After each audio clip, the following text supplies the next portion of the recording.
Hi friends, welcome back to my channel. In this session, we discussed about the concept of line charge and sheet charge and volume charge. In that first we see introduction to charge distributions. In that the instruction charge distribution can categorized as line charge, sheet charge and volume charge. And each type of charge distribution has unique characteristics. It means we taking the one charge we sub Each each type of charge distribution has unique characteristics and behavior in electric fields. Understanding these concepts is crucial in analyzing and solving electrostatic problems. That first one, line charge. A line charge is a one-dimensional distribution of a charge along a line curve or a curve. It means a line charge is only one dimension for the line charge, and also the charge along its line or a curve. The charge density is denoted by delta, representation the charge per unit length along the line. The electric field produced by a line charge varies with distance from the line and the angle of observation. You see how the line charge density, uniform charge distribution, delta is equals to Q by L. Then properties of the line charge. Properties of line charge. The electric field intensity E at distance from a line charge varies inversely with the distance R. You see how the rays will how the electric field lines are falling in the positive and the negative charges. In the opposite direction, in forward direction the positive charges are the going and the inversely proportional to negative charges. Then the electric field lines around line charge are radially oriented. Then the electrical potential due to line is a proportional to natural logarithm of the distance from the line. Then sheet charge means a sheet charge is a two-dimensional distribution. It means in the before line charge is a one-dimensional distribution. In that the sheet charge is a two-dimensional distribution charge over a surface.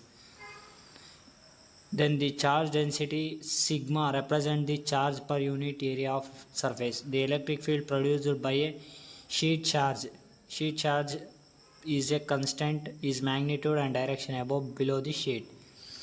The properties of sheet charge. The electric field intensity E above a uniform charge infinite sheet is sigma to epsilon naught, where epsilon naught is the permittivity of free space. Then electric potential due to sheet charge is a constant at all points above or below the sheet. The electric field lines around a sheet charge are perpendicular to the surface and point away for the positive charges. See how the derived electric field intensity due to uniform charge, the spherical shell. Then last one is volume charge. The volume charge is a three-dimensional distribution of charge within a region of space. Then charge density represents the charge per unit volume within a region. Then this electric field produced by a volume charge distribution depends on the potential distribution of the charge within the volume.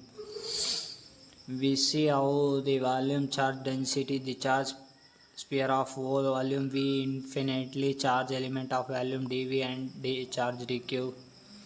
Then properties of volume charge.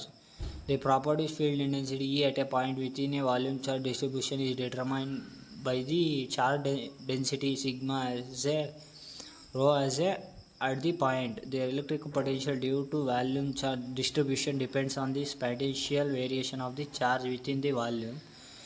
Then electric field lines around a volume charge are determined by the distribution of charge within the volume.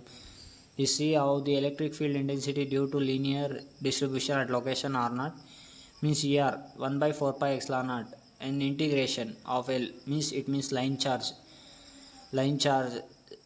delta by R0 minus Ri whole cube.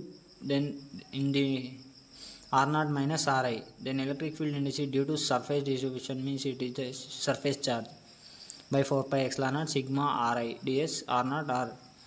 The remaining as same. Then the other last one as electric field due to volume distribution. Then relationship between charge distributions. It is a practical scenarios. Charge distributions are often combination of line sheet and volume charges.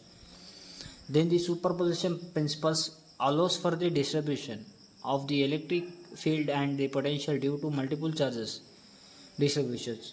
Understanding the behavior of different charges distribution is essential in solving complex and electrostatic problems. Then applications of charge distributions. Then the line charges are commonly used to model charge wires or cables in electrical engineering. Then the sheet charges are employed to represent charged surfaces in capacitors and dielectric materials. Volume charges are utilized to analyze charge distributions within an object or a material in the various scientific and engineering applications. Then the conclusion, line charges and sheet charges and volume charges are fundamental concept of electrostatic for analyzing charge distributions.